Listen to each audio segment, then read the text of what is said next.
আসসালামু আলাইকুম। হঠাৎ করেই ক্যামেরাটা অন করলাম। মনে হলো যে একটা বিষয় আমাকে খুবই ভাবালো। আমি এখন আছি বরিশাল বিশ্ববিদ্যালয়ের একটা হলের রাস্তায়। দেখেন এই পাশের যে গাছ, বসন্ত আসবে, গাছের সবুজ পাতা, গাছ সাজবে সুন্দর, প্রকৃতিকে সাজাবে, এটাই তো স্বাভাবিক। বাট একই রাস্তার এই অপোজিটে গাছে পাতা নেই। মনে হয় রিক্ততা, শূন্যতা সব কিছু তাকে গ্রাস করেছে। দেখেন একই পথ, বাট দুজনার জীবন দুভাবে সাজানো।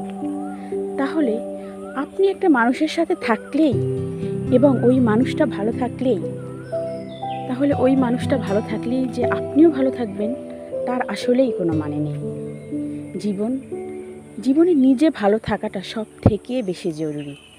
যে যায় মানুষ চলে যায়, কিন্তু স্মৃতি থেকে যায়। সো ভালো থাকুন, সুন্দর থাকুন। আল্লাহ হাফিজ।